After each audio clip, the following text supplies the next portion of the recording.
Baba wa amani, katika jina la Yesu Kristo, nakushukuru kwa sababu ya asubuhi ya leo. Asante kwa sababu ya kila mmoja wetu ambaye tumeingia katika ibada ya siku ya leo, na pia kwa wale wanaungana pamoja nasi nyumbani. Tunashukuru mtakatifu mwema kwa sababu ya neema yako. Asante kwa sababu ya kutuleta mahali hapa ndiposa tuweze kuabudu na pia kusikia kutoka nawe. Naomba ya kwamba ninapoileta hili neno, Mungu wa amani, ukachukua usukani ndani yangu. Roho Mtakatifu kanipe usemi katika hali ya kuleta hili neno lako, mfalme mwema. Asante kwa kila mmoja. Naamini ya kwamba tunapomaliza ibada ya leo utazungumza na maisha yetu. Neno lako linasema ya kwamba it's profitable to teach, to rebuke, to train in righteousness, so that the man of God may be thoroughly equipped in every good work. This is my prayer, that you're going to equip us.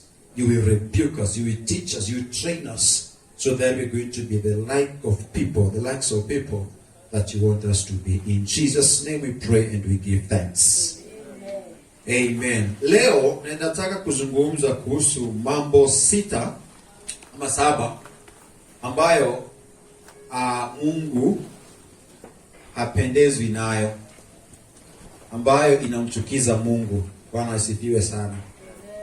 Mambo ambayo inamchukiza Mungu. Na nikisema hivi, I'm sure somebody will be like, why do you talk of God hating? No, God hate. Mungu akichukia. Well, else is a God of love. It is true that our God is a God of love, and actually he commands us to love. Anatupendeza, anataka sisi tuweze kupenda kwa sababu yeye ni Mungu wa upendo. But kuna mambo ambayo haitamfurahisha yeye kama baba yetu na sisi kama watoto wake. Actually, kama vile tu ambavyo mzazi na mtoto, kuna mambo ambayo mtoto mzazi anampenda mtoto sana, kuna tutabia twingine ambazo mzazi hapendezwi na mtoto wake. Nikiangalia majority of us hapa ni wazazi, na kuna mambo ambayo mtoto wako anafanyanga, alafu unamchuna ama unamwambia wewe wacha tabia mbaya, ama unamwambia hiyo ni tabia mbaya. So kuna mambo ambayo wewe kama mzazi haufurahishwi nayo mtoto anavyofanya, na kuna vile una react mtoto akifanya. Wale pia ambao wako katika ndoa, kuna mambo ambayo unakuta ya kwamba your spouse anafanya na haikufurahishi, na kuna vile pia ambavyo una react katika kuweza kusuluhisha ile mambo, kwa sababu inavyoendelea kufanywa ndivyo inaendelea kuweka mpaka baina yako na yule ambaye anafanya kile kitu ambacho si kizuri. And every one of us pia, maybe wale ambao mko katika biashara ama mko katika mahali pa kuajiliwa, kuna yale mambo ambayo imewekwa pale na wakubwa wako, ama wewe kama mfanyabiashara, kuna mambo ambayo haupendi kuona customers wako wakifanya, ama wewe pia kuna vile unaona kile ninawafanyia si kizuri, ningependa kubadilisha. I remember last week tulikuwa tunaongea kuhusu gharama ya mfuasi ama mwalimu, the cost mwanafunzi, the cost of a disciple. And we noticed that becoming a disciple, it is not only about going to church. Kukuwa mwanafunzi wa Yesu sio kwenda tu kanisani, tukasema sio kuwa umebatizwa, tukasema sio kuwa wewe ni member faithful wa kanisa. Tulisema ya kwamba kukuwa mfuasi wa Kristo Yesu, it is a commitment to follow Christ all your life. Ni ile hali ya kujitolea kuweza kumfuata Kristo Yesu siku zote za maisha yako. Ya kwamba umejitolea liwe liwalo. Hata kama kuna challenge namna gani, hata kama maombi yako haijibiwi kwa wakati ule ambapo ungependa ijibiwe, unasema ya kwamba mimi nitakuwa mwaminifu na nitakufuata. Siku fulani nilikuwa naenda mahali kuombea biashara ya mtu fulani, na anaendelea vizuri. Na wakati nilikuwa ninaenda, nikawa najiuliza, Mungu, mimi nimeomba hii na hii na hii, na haijatimia, na bado naendelea kukugoja. Na nikasikia nikimwambia Mungu hivi, ya kwamba Mungu, hata kama nitaendelea kungojea wakati gani, mimi hata kama nitaendelea kungojea majibu yangu kwa wakati gani, nitakuwa mwaminifu kwako, na wewe tu ndiye nitakayetegemea, kwa sababu msaada wangu Mungu ni kwako. Praise the name of Jesus. Commitment ni kwamba hata kama haifanyiki kwa ule muda ambao ulikuwa umewekwa, sometimes inaweza kuwa hata ni Mungu ulisikia ama ukaambiwa by this time Mungu atakuwa amekufanya hivi na hivi, alafu ifike wakati ule na ujikute kwamba haijafanyika. Let me tell you, God is never a liar. Hata kama haikufanyika, yeye bado ni Mungu, na ako na kusudi zuri na mimi, ako na kusudi zuri na wewe. Praise the name of Jesus. Hata kama vile tulivyo katika taifa siku ya leo, mambo si rahisi sana, biashara haziendi vizuri sana, lakini bado Mungu ni mwaminifu na anajua haya yote yanafanyika kwa nini. Praise the name of Jesus. And therefore kile nasema ni tuendelee kuwa waaminifu kwake Mungu, na tukue committed. You are totally devoted to him. You are totally sold out to him. Ya kwamba hata upigwe risasi, ya kwamba hata ulale njaa kwa sababu hauta doubt kana kwamba kuna Mungu ama hakuna. Hata kama kuna vitu umeitisha kwa nyumba yako, kwa watoto wako, kwa nini, na imekaa ni mwaka 1, 2, 3 sasa, let me tell you, wewe endelea kushikilia Mungu. Endelea kuwa mwaminifu kwa Mungu, na kwa wakati wake atajidhihirisha. Sema amen. Now, in every committed relationship, kwa uhusiano wowote ule ambao ni mtu amejitolea pale, ni vizuri kujua baadhi ya yale mambo ambaye yule mwingine anayopenda. Baina ya mke na mume ni vizuri kujua anapenda nini, ni nini hapendi. Ni tabia tu gani ambazo hatupendi, ni gani ambazo anapenda. You know, it's good. Even kwa watoto ni vizuri by the way pia kujua ni vitu gani ambazo mtoto wako anapenda, ni vitu gani ambazo hapendi. Unajua kuna watu ambao wanapenda jokes. You know, maybe mko wawili ama mko kwa kikundi mahali, na kuna mtu mmoja anapenda kurusha majokes sana. Na miongoni mwa wale ambao wako kwa kikundi, kuna mmoja ako pale ambaye anasikianga jokes, anasikia kutoka aende. That's how our people are. Na ni vizuri kujua, na ni vizuri pia wewe kusema mimi sipendangi hivyo, na kama kuna sababu ni sawa. So ni vizuri kujua kwamba in this life there are things that people love, there are those that they don't love. Na ndio ninasema ya kwamba leo ni vizuri pia tujue vile ambavyo sisi tuko na maisha kama yale ya vitu tunavyopenda na vitu ambavyo hatupendi, hivyo pia naye Mungu ndivyo alivyo. Kuna vitu ambazo Mungu wetu hapendi, na hizi vitu kwa sababu hapendi, ni vizuri kujua ni vitu gani, kwa sababu tukiendelea kuzifanya ataghadhabishwa na sisi, na tutapata mshtuko, na maisha yetu itaendelea kuwa kwa giza, na maisha yetu itaendelea kuwa ya kung'ang'ana, kwa sababu tunafanya vitu vile ambavyo hazifai, tukitarajia kwamba tukifikiria kwamba ni hivyo. Praise the name of Jesus. Leo hii ukitoka hapa unataka kwenda Nairobi na uchukue njia kwenda Kiserian, sijui utafika Nairobi lini. Kwa hivyo ni vizuri kujua the how and the how not to. Bwana Yesu asifiwe sana. The Bible in the book of Acts, not Acts but Proverbs chapter 6.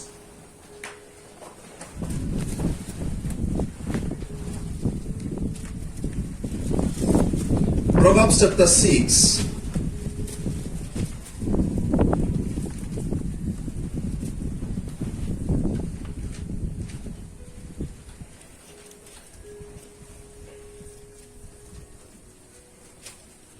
And from verse 16.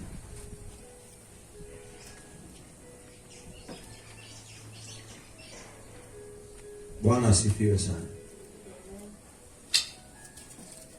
Bible inasema hivi 16, Proverbs chapter 6 from verse 16. Actually mambo haya ndio hayo kwa pale. There are 6 things the Lord hates. Wow. Kuna mambo 6 ambayo Mungu anafanya nini? Anachukizwa nayo. Kuna mwingine anasema anadharau. Sijui kama nimesema hivyo, but ni karibu tu na hiyo. But tusitumie tu jina anachukizwa nayo, hayapendi, haimpendezi. There are 6 things the Lord hates, 7 that are detestable to him. Kitu ambacho ni detestable, my friends, ni kitu kibaya. Ni kitu kibaya, si kitu kizuri. Hallelujah. Na ukisikia kitu si kizuri, tafadhali ikiwezekana toroka. Ha? Ikiwezekana afanya nini? Toroka kabisa, usitake kukuwa na uhusiano wa aina yoyote na kitu kile. Na jambo moja ambalo Mungu anachukizwa ama hapendi, it is in verse 17. Haughty eyes, ama tunaita a proud look. Now, mtu ambaye akona kitu inaitwa a proud look, hii ni yale ni majivuno, you know, majivuno eh? It's a person, this person has a spirit of overestimating himself and underestimating others. Huyu mtu ambaye ako proud, mtu wa maringo, majivuno, anajionaga ya kwamba yeye ndiye, wengine sio. Now, the Bible says in the book of Proverbs chapter 16, uko mbele kidogo, chapter 16 and verse 18. Pride goes before destruction. Hiyo ndio tumezoea kusema ya kwamba pride comes before a fall, or tunasema ngaje? Yes. Pride goes before destruction. A haughty spirit before a fall. Spirit ya majivuno, hiyo ndiyo huwa inaongoza, inakuja kabla ya mwanguko. Kabla uanguke, let me tell you, wale ambao mko kwa biashara kubwa, wale ambao mko kwa uhusiano mzuri, wale ambao mnafikiria mko tu sawa, na majivuno umeona ndio, you know, unaendelea vizuri, kidogo kidogo, kabla ufike mahali pa kuanguka, hauwezi ukaanguka tu hivyo pap siku moja na nothing has just, you know, ile tu kwa mshtuko. There must be something ambayo itafanya uanguke, na mara mingi ni kwa sababu ya kujiona mimi ndiye niko sawa kuliko wengine. Na ndio Bible inasema ya kwamba pride comes before destruction. The spirit of pride comes before you fall. Na huo mwanguko ukianguka, unajua tutakuwa tunaona na tutajua kile kilifanya uanguke. You know, tutajua kile kilifanya uanguke. So pride is not good. Kuna mtu mmoja anaitwa David katika Biblia, the book of Daniel chapter not David but Daniel chapter 5 verse 20 to 30. That is Daniel. Daniel alizushwa mamlaka yake. Actually, he was dethroned of his glory. Alikuwa na utukufu mwingi kwa sababu ya maringo, aliangushwa. I want you to read Daniel chapter 5 verse 20 to 30. He was dethroned because he was full of pride. What he had, actually, I think itakuwa ni vizuri tukiweza kusoma mstari huo.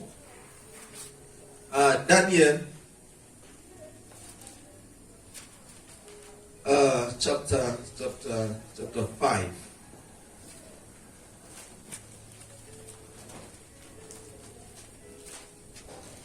Daniel chapter 5.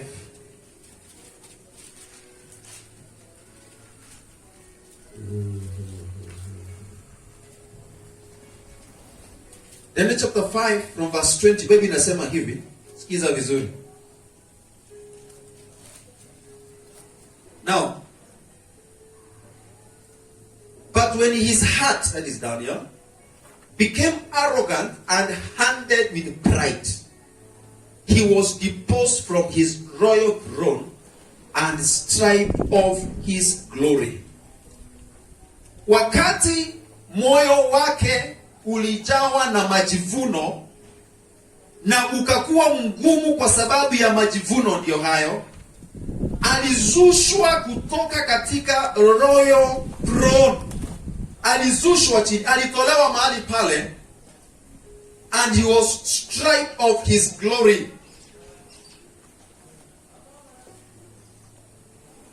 He was driven away from people and given the mind of an animal. He lived with the wild donkeys and ate grass like cattle. And his body was drenched with the dew of heaven until he acknowledged that the Most High God is sovereign over the kingdoms of men and sets over them anyone he wishes. Let me tell you, unaweza kuwa katika position ya influence. Hallelujah. Ukue katika position ambayo Mungu kwa vile amekuinua na amekubariki, ya kwamba mahali ambapo unaishi kwa neema ya Mwenyezi Mungu tu uko vizuri, umekaa vizuri kuliko wale wengine. Maybe mahali ambapo unafanya kazi umekaa vizuri, umeheshimika vizuri, cheo chako ni cha juu, mshahara wako sasa nao ndio huo, na mali uko nayo vizuri. Ni vizuri kujua ya kwamba hiyo sio uwezekano wako peke yako. Masomo unaweza kuwa nayo ndio, na ni vizuri, lakini ukifika mahali ambapo utaona ya kwamba mimi nafaa, wengine hawafai, mimi niko sawa, let me tell you, Mungu hatafurahishwa na hiyo. Atakuzusha asubuhi ukiingia. Na nini tunamwona hivyo? Alienda chini ya kwamba what happened, ya kwamba utukufu aliokuwa nao ulizushwa chini completely. And then what happened? Aliwekwa katika ile level ya kule chini kabisa. Ndiposa ifike siku ambayo itafika agundue ama atambue ya kwamba Mwenyezi Mungu, he is the God, he is the sovereign God. Yeye ndiye mwenye nguvu, yeye ndiye mwenye uweza wote. Bwana Yesu asifiwe sana. So I want to encourage us and to say this. One of the things ambayo Mungu afurahishwi nayo ni kujivuna, ni maringo. Na Mwenyezi Mungu atukomboe kwa hiyo. Yaani tunapata kitu kidogo tu tunafikiria watu wengine wanaweza tembelea na kule, si tutembelee kwa barabara katikati. Wengine watembelee kwa fence huko. Hapana. Let's be humble. Let's tunyenyekee. Mungu anainua alionyenyekea. Wale wanatembea kama tausi na sio tausi watazushwa.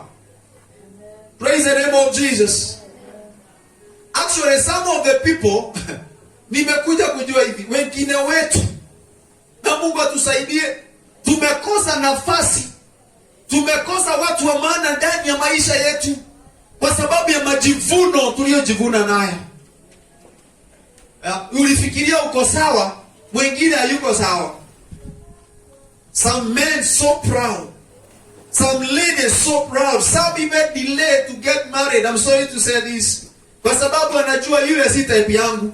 Mimi niko smart, nimevaa vizuri, niko na nyumba yangu, niko na nini yangu. Sasa utaniambia nini? You know those languages Majivuno inajaa ndani ya nafsi zetu. Na sometimes inafika tunaanza kuuliza Mungu, kwani ni nini imefanyika? Instead ya udeal na wewe, unafikiria shida iko na Mungu ama shida iko na mwingine. Huenda shida ni wewe mwenyewe. Na ni vizuri wakati tunapitia mambo mazito ama sometimes challenges, sometimes hata wakati watu wanatuongea vibaya ama wakati wanazungumza sana kuhusu sisi, ni vizuri tujiulize, huenda mimi ndio shida. Praise the name of the Lord. Labda mimi ndio shida. Labda mimi nasemanga yule ndiye shida, ndiye. Mimi hebu nijichunguze. Labda mimi niko na majivuno sana. Ninakutanaga na mtu akitaka kuniuliza jambo, badala nikuwe mnyenyekevu, ninamwangalia kutoka kwa kiatu mpaka kwa utosi. Kwa kichwa. Unamdharau, unamwanaraiza. Unaona mimi siongeangi na watu kama hawa. Tafadhali uliza next. Jana such a Friday nilikuwa nimeenda mazishi somewhere in Mangu. Na kuna mahali tulikuwa tumeenda kupark, nilikuwa na my brother and my sister. So nikienda kupark mahali, kuna huyu dada ambaye alikuwa na gari mzuri for real. Acha kale, mzuri. Sasa kuna bila alikuwa anarudi nyuma, alafu Kuna mahali alikuwa na after kurudi nyuma akaweza kusaa kupita. Kuna gari iko somewhere, anaona ni kama ataiguza, but mimi naona iko tu sawa, nikamwambia kuja, uko sawa, uko tu sawa, pita. Aliniangalia kashindwa ananiambia nini. Aliniangalia vibaya for real. Aliniangalia vibaya alafu akafanya hivi. Ndio venye na click. Okay, mimi niko kwa gari yangu namwambia mama uko sawa, pita vizuri. Ananiangalia, I felt okay sawa. Paka nikamwambia sasa kwa nini watu walikuwa na maringo kusema ukweli? Kwa sababu for me I thought nilikuwa nasaidia, kumbe ninajitafutia shida. Praise the name of the Lord. Let me tell you, this world, hii dunia hakuna haja ya kujivuna. Especially kufanya kitu ambacho hakimfurahishi Mungu, please don't. Amen. Praise the name of the Lord. Kitu ambacho hakimfurahishi Mungu, achana nacho.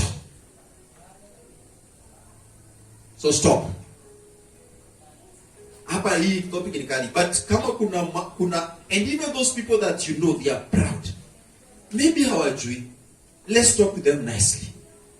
Na wewe ambao unanisikia leo, enda adhiri mwingine, tell us and tell people waache majivuno, wataanguka. Wale unakutaka kuna mmoja nilifanya kazi na yeye na alikuwa anatudharau kusema ukweli. Nilifanya kazi mahali nilikuwa nauza mikate na lori, na nilikuwa naenda na kiroli peke yangu. Tulikuwa about 6 drivers, so unachukua lori yako umejaza mikate unaenda kuuza. So yule alikuwa anatusimamia, huyu dada nakwambia alikuwa anatuonyesha moto. Every now and then kwanza actually nikisema kuangalia kuhusu kiatu mpaka kwa nini, alikuwa anatuangalia hivyo na anatushikia, na alikuwa msichana mdogo kutuliko actually. Na alikuwa mpaka kuna mzee alikuwa hapo, alikuwa anampeleka mbio sana mpaka anashindwa honestly why. Leo sitaki kuambia what happened. Hata venye tulitoka hata yeye hakukaa sana huko. Pride comes before a fall. Wewe ukitaka kuanguka na tukusahau ni sawa, endelea kulinga. Lakini kama hutaki kuanguka, kama unataka kuinuka, if you want to go out there under, if you want to go up high, humble yourself. Be a servant of others. Bwana sifiwe sana. Naomba Mungu akaachilie neema yake na tukaweze kunyenyekea katika jina la Yesu. Tukakuwe watu wa kunyenyekea. The other thing, number 2 thing that God hates, it is what we call a lying tongue. Bado tuko katika Proverbs chapter 6 from verse 16. The same number 17, another thing that God hates is a lying tongue. Ulimi ambao unafanya nini? Unaongea uongo. And let me tell you, church, every part of your body is God's work.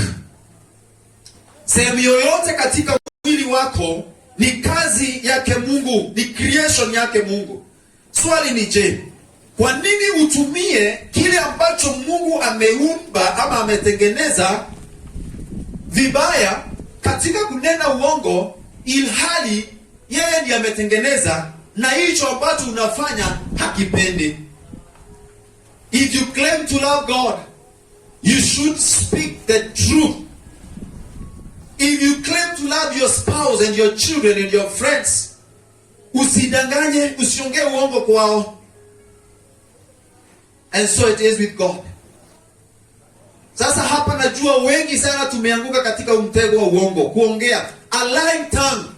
Ulimi unaoongea uongo, hiyo Mungu hafurahishwi nayo. Nisikize vizuri, Mungu hafurahishwi na uongo cha kanisa. Na hii hali tumejikuta ndani yake, ya kwamba hata ukitaka kusema ukweli unajikuta unaongea ka uongo kakukaa, unakoti uongo inakaa ni kama ni ukweli, ndiposa uweza kupata your way out. But let me tell you, regardless of what it is, God hates. Hatuwezi tukakoti uongo ikae kana kama ni ukweli. Kuna mtu mmoja nilikuwa naongea naye siku fulani, tulikuwa tunaongea kuhusu hizi dawa ambazo huwa tunapeleka wakati mtu anaoa ama kuolewa, vitu kama zile. So nikamwambia hii mambo ya kupelekaga pombe mahali unaenda kuolewa ama kuoa, tafadhali tuache. Tutafute jambo lingine la kufanya. afadhali tuache. Sasa akaniambia rafiki yangu anaenda kuoa very soon. So akaniambia vile nafikiri tutafanya, kwa sababu mimi sitaki kupeleka pombe, wakituitisha pombe nitawaambia tutaulize ni ya pesa ngapi, tuwapelekee pesa badala ya kupeleka pombe. Tuwapelekee ikiwa pesa. Sasa wakiitisha pombe badala ya kwenda tununue hizo makreti kadhaa, tufanye ni pesa ngapi tupeleke pesa. Nikamwambia hivi, hata hiyo inaitwa kusugarcoat. The real product, the real product iko, lakini tumeifanya nini? Tumeikoat. Ni kama keki. Unajua keki yenyewe sio hii cream sasa ni coating. Lakini the real cake is inside. Unajua unaweza kuta ya kwamba keki imekotiwa vizuri.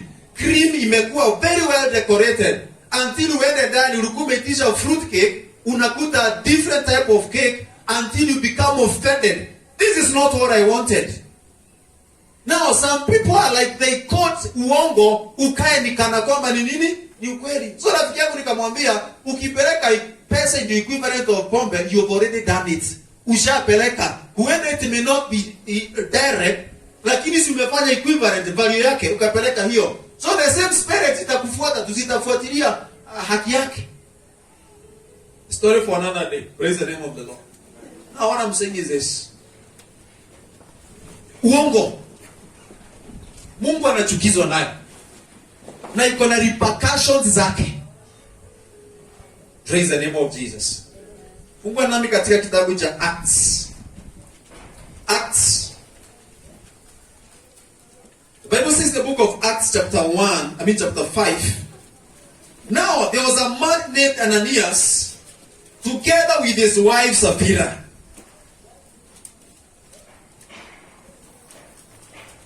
They sold a piece of property. With his wife's full knowledge, he kept back part of the money for himself, but brought the rest and put it at the apostles' feet. Then Peter said, Ananias, how is it that Satan has so filled your heart that you have lied to the Holy Spirit and have kept for yourself some of the money you received for the land? Did it belong to you before you sold it? And after it was sold, was it the money at your disposal? What made you think of doing such a thing? You have not lied to men, but to God. Now, Sapphira, Anania na Sapphira mke wake waliuza shamba. Na ilikuwa ni yao. Na nyakati zile, mtu akiuza shamba ama mali yoyote ile, alikuwa anapeleka kwa mitume, ndiposa waweze kugawanya kwa watu wengine ambao walikuwa na mahitaji. Sasa hawa walipouza walifikiria hapana, hii hatuwezi peleka yote. Tutauza hii alafu tutaweka hii alafu tuseme hii ndio tuliuza.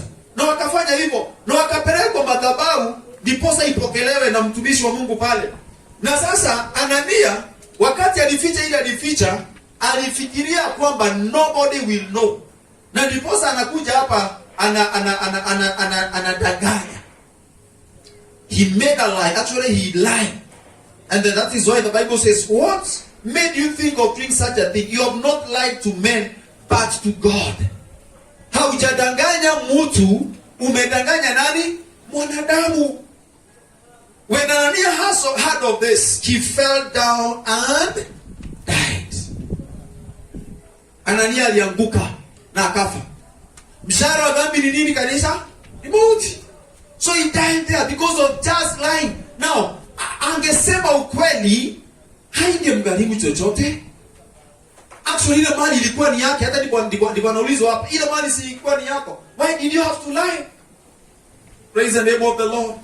There's another man in the Bible anaitwa Cain. In the book of Genesis chapter 4 and verse 9. God asked Cain, where is your brother Abel? Abel alisema nini? Nisijui. Na yeye ndiye alikuwa amefanya nini? Mambo na huko. Yeye alikuwa amaliza maisha yake huko. Where is your brother Abel? Mimi sijui. Sasa huyu naye alikuwa amepoteza, huyu alikuwa sijui ni nidhamu completely ama ni aje. Huyu anadanganya kabisa. Ana Mungu mwenyewe ndiye anauliza, where is your brother? And I'm like, I don't know. I'm not even my brother's keeper. He lied to God. Let me tell you. Kuna mtu alisema kitu mahali na ni ukweli. Hata kama sijui dhana yake ilikuwa ni gani. For you to be rich, alisema you don't have to steal. Which is very true. And also for you to be rich, and for you to make it in that business, for you to make it in that office, for you to make it in that relationship, you don't have to lie. That one Mungu anachukia. Wewe danganya alafu uingie, utashangaa vile utang'ang'ana kwa sababu ulifanya kile kitu ambacho Mungu hapendi na hafurahishwi nacho, na ukafanya na ukaingia ukafikiria everything is okay. That which God does not love, it is not good, you like it or not. Praise the name of Jesus.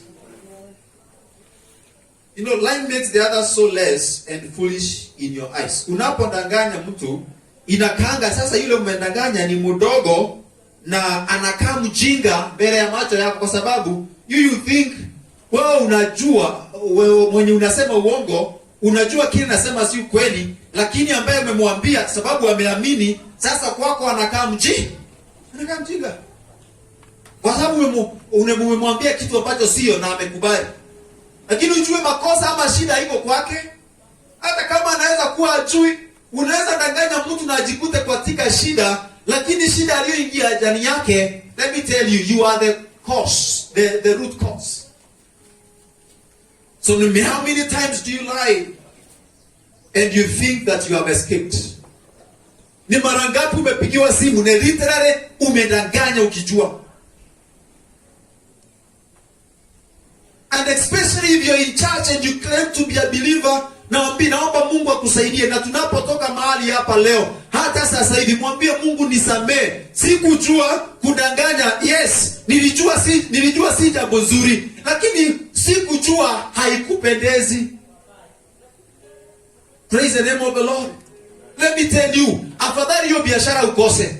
Afadhali uonekane kama mjinga. Afadhali ukose hiyo kitu, lakini now let me ask, utafurahisha mimi ama utafurahisha Mungu? Furahisha Mungu, sio mimi. Utafurahisha mwanadamu ama utamfurahisha Mungu? Hapana, mwanadamu achana na yeye. He can do nothing. Kila anaweza afanya ni kukosa kukupatia kile ulitaka. Praise the name of Jesus. Hii lugha tunaongeanga nayo ati ni ya biashara. Somebody will tell you ni lugha ya biashara. Hakuna lugha ya biashara, lugha ya Biblia. Lugha ni moja, tufuate Mungu. Praise the name of the Lord. I know there's that temptation, but we are able to overcome temptations. Praise the name of Jesus. I know kuna temptation ya kutaka kuongea kwa uongo. You know, kana kuanga very appealing, especially wakati unaingiza mtu box. Sorry. You know, wakati unataka kuambia mtu kitu ndio aweze kubuy your idea. You want to speak something only to realize what you said it is not right.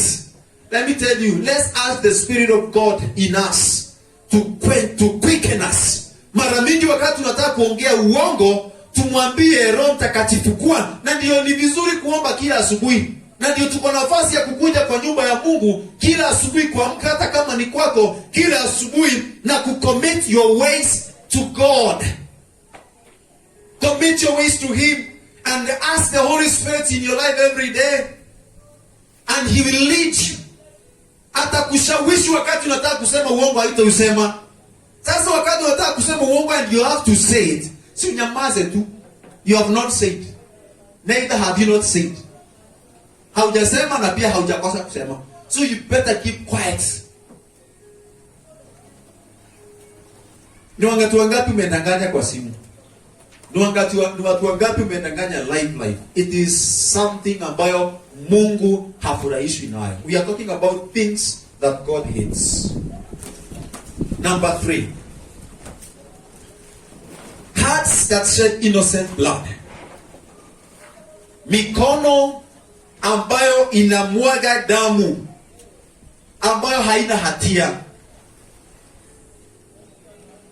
Let me tell you, in our nation there are so many murder cases. Tuzi hata kwa TV zetu tumeona hizo cases ambazo zinaendelea. If you remember the time ambapo tulikuwa na post election violence, kuna watu ambao wengi sana waliumia. Wengine walichomwa wakiwa kanisani. Mtu anakuja tu na vizuri tu na anakuja anaweka mafuta na anaweka moto na watu wanachomeka. Innocent love. Hizo mikono Mungu hafurahishwi nazo, na Mungu akiamua hizo mikono kuzikuja ataweza kufanya hivyo. Usicheze na Mungu. Anaweza zikuja. Akiamua hizo mikono chochote zitafanya, zinaweza kaa kufanikiwa, lakini hazitakuwa za msaada. Zitakuwa damu ya wale zilinyonga ama zilimaliza, itawafuata siku zote.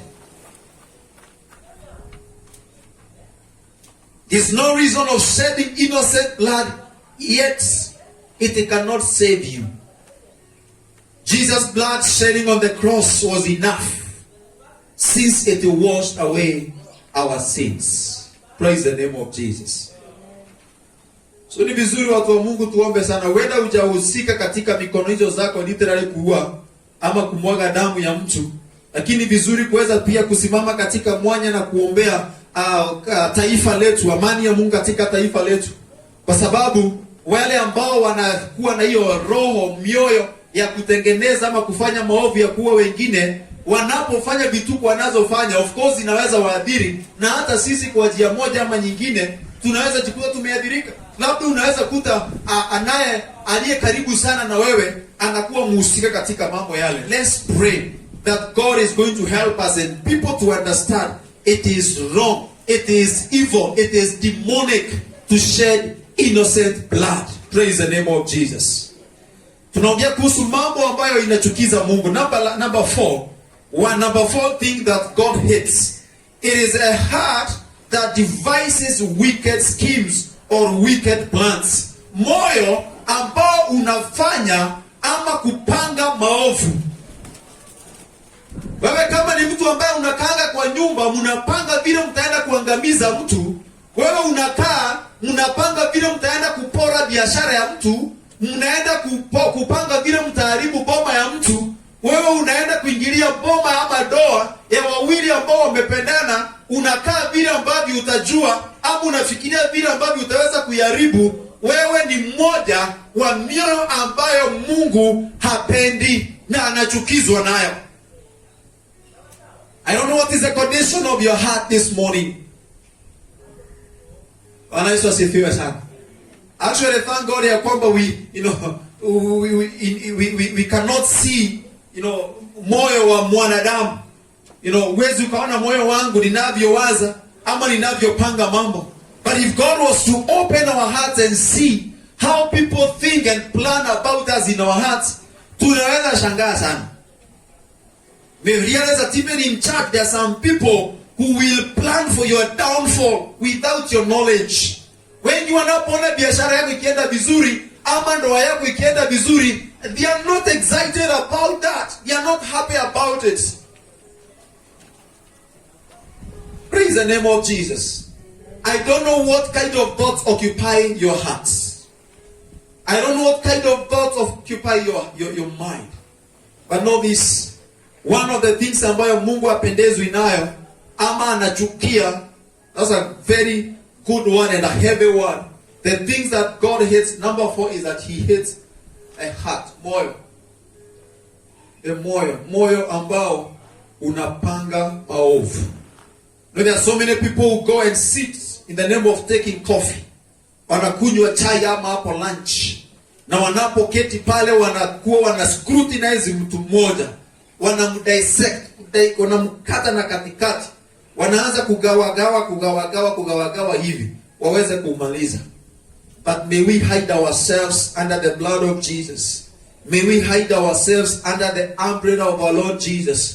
Ya kwamba hata wakati watakapoketi vikao vya kutumaliza hawatatuweza katika jina la Yesu. Praise the name of Jesus. Let them plot, ni sawa, watu wapange, lakini tukijificha katika Yesu, he who abides in the shadow of the Almighty God, he will be protected. Bwana asifiwe sana. Watarusha mishare itakayoponyoka, watairusha iwarudie. Praise the name of the Lord. Our hope is not in them.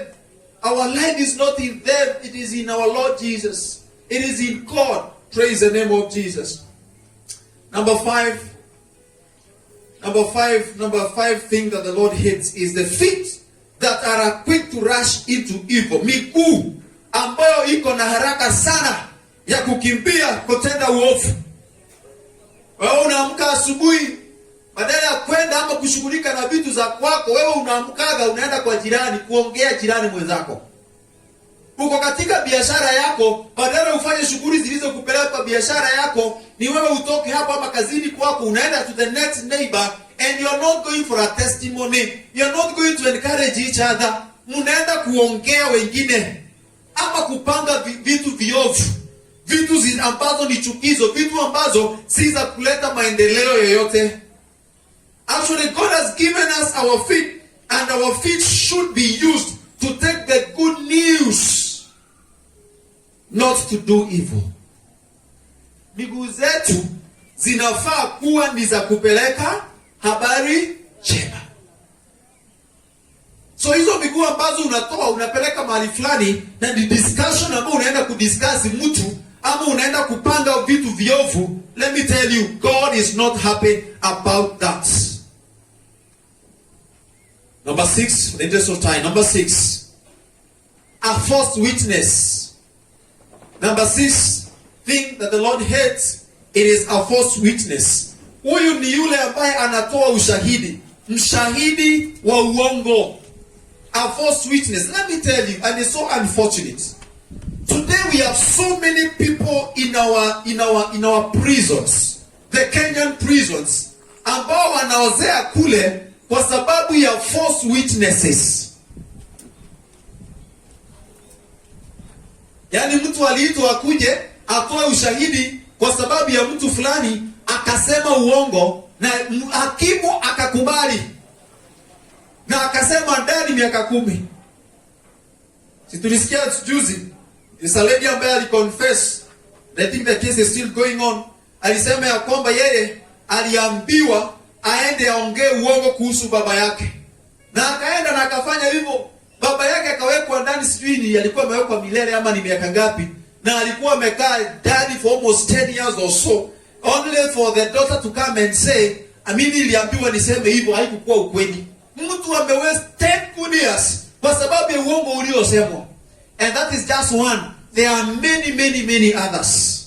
A false witness. Umesimama pale na wengi sio mmoja wanashikaga Biblia na wanasema rudia hii nyuma yangu, mimi naitwa so and so, maneno ninaapa ya kwamba maneno nitakayosema hapa ni ukweli na ukweli mtupu, na anasema Mungu fanya nini? Nisaidie. Na unaposema Mungu nisaidie, unajua hakika kile unasema itakuwa ni uongo. God hates that. He hates it.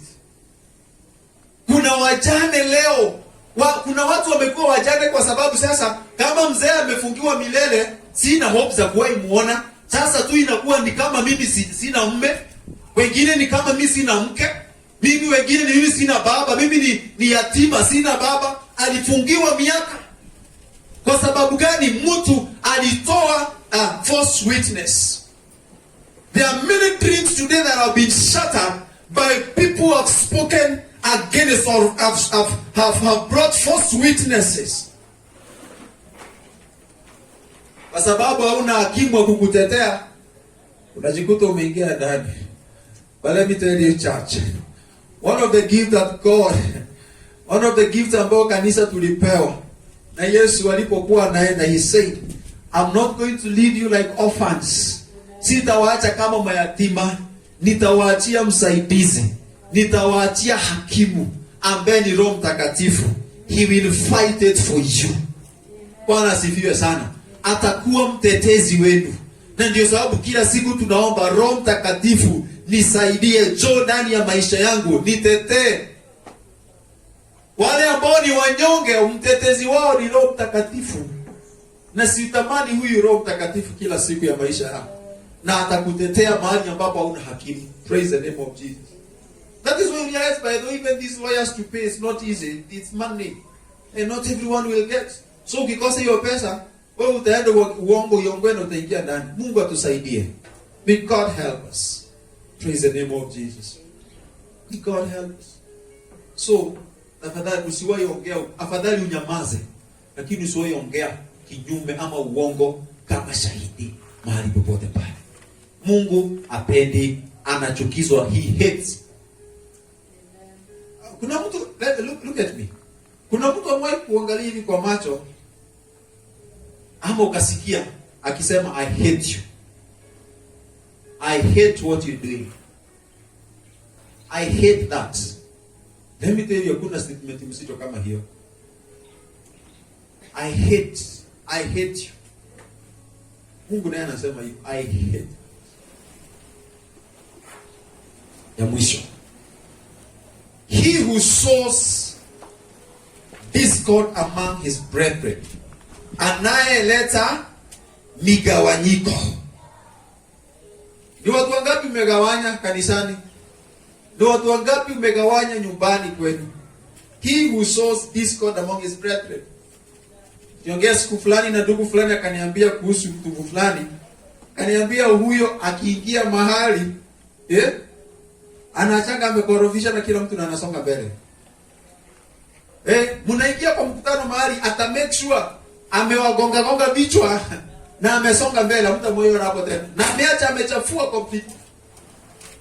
The person who sows discord, ile kuleta migawanyiko between brethren, Mungu anachukizwa na hiyo. God anapenda umoja.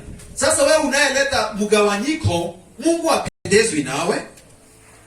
Today we have families that are breaking because of such plans, you know. Such watu ambao wanakuja kuleta discord. Familia zimekaa apart. You know, ndugu na dada hawaonani kwa sababu kuna mmoja wao alikuja akasema so and so, huyu alifanya hivi na ile. Na kile ni ya kugawanyisha tu. Unakuta kuna wale wako level hii na kuna wale wako level hii na wakutanangi. Wakikutana labda siku ya mazishi. Na ni ile tu kukuja kuzika na kila mtu fanya nini? Kwenda zake. Mungu atusaidie. Even in the organizations, discord, you know. Even in the churches today, we have experienced such. People want to dominate everywhere with the wrong motive. Kuleta kugawanya watu. Praise the name of the Lord. Let me tell you, church. To strengthen our relationship with God, ndiposa uhusiano wetu na Mungu ukuwe thabiti, we have to shun all the above things. Ni lazima tuamue ya kwamba hizi vitu zote ambazo Mwenyezi Mungu anachukia, I will not be part of them.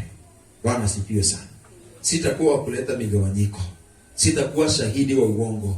Sitaleta miguu yangu katika kukimbia kufanya maovu. Moyo wangu hautaketi chini kupanga mambo yaliyo maovu. Mikono yangu haitawahi husika katika kumwaga damu ambayo haina hatia. Sitanena uongo. Sitakuwa mtu aliye na majivuno. Praise the name of Jesus. Praise the Lord. I want you to just bow down before God and tell God. Maybe I know every one of us, we are fallen victim of the 7 things I've spoken about. But I want you to go before the Lord and tell God, Mungu, nisaidie asubuhi ya leo. Nisaidie siku hii ya leo. Ya kwamba iwapo nimefanya mambo haya yote ambayo ni chukizo mbele zako, ninaomba ukanisamehe. Ninaomba msamaha. Ninaomba msamaha. Sitaki kufa kwa sababu ya uongo. Sitaki kufa kwa sababu ama kuanguka kwa sababu ya pride. Nisaidie nifanye kuwa mnyenyekevu. Fanya moyo wangu kuwa mnyenyekevu katika jina la Yesu Kristo. Just open your mouth and tell God in the name of Jesus Christ. Minister